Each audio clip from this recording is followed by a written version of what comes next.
இன்னைக்கு நீ என்ன சமைச்சிருக்க? இன்றைக்கி அம்மாவுக்கு உடம்பு சரியில்லை சாமி. கீரை மட்டும் செஞ்சுருக்கிறேன். நீ எதாவது முட்டை வச்சு எதாவது செஞ்சுக்கோ. ஓகேம்மா.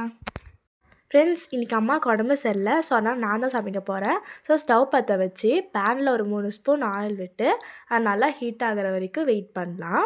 அப்புறம் ஒரு வெங்காயத்தை பெரிய வெங்காயத்தை பொடி பொடியாக நறுக்கி வச்சதில் இதை போட்டு நம்ம நல்லா ஃப்ரை பண்ணிக்கலாம். இது நல்லா கண்ணாடி பதம் வர வரைக்கும் நம்ம ஃப்ரை பண்ணணும். ஃப்ரை பண்ணி முடிச்சதுக்கப்புறம் நம்ம இஞ்சி பூண்டு பேஸ்ட் ஒரு 1/2 ஸ்பூன் போட்டுக்கலாம். அதையும் போட்டு நம்ம நல்லா ஒரு கோல்டன் ப்ரௌன் வர அளவுக்கு நம்ம வதக்கிக்கணும். ஓகேங்களா?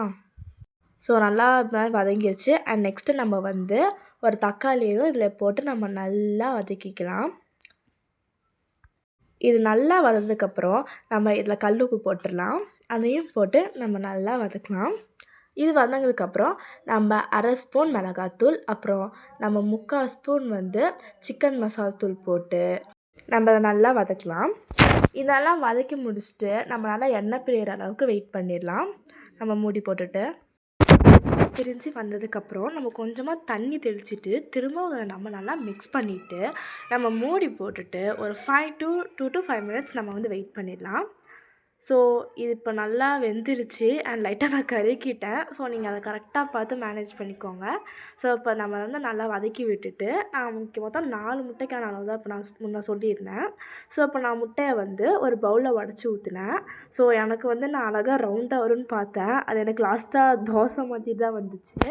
ஸோ நான் 4த்தையும் போட்டு நல்லா உடச்சி ஊற்றிட்டேன். ஸோ இப்போ நான் அதை 4த்தையும் போட்டு உடச்சி ஊற்றிட்டு லைட்டாக இதுக்கு மேலே பெப்பர் தூவி நான் இந்த மூடி போட்டு வேக வைக்க போகிறேன். ஸோ இப்போ வெந்து முடிச்சிச்சு. நான் இப்போது அப்படியே எடுக்க முடியாதுன்னு சொல்லிட்டு 4 பீஸாக கட் பண்ணி பிளேட்டிங் பண்ணிட்டேன். ஸோ அவ்வளோதான், நம்மளுடைய முட்டை பீட்சா ரெடி ஆயிடுச்சு.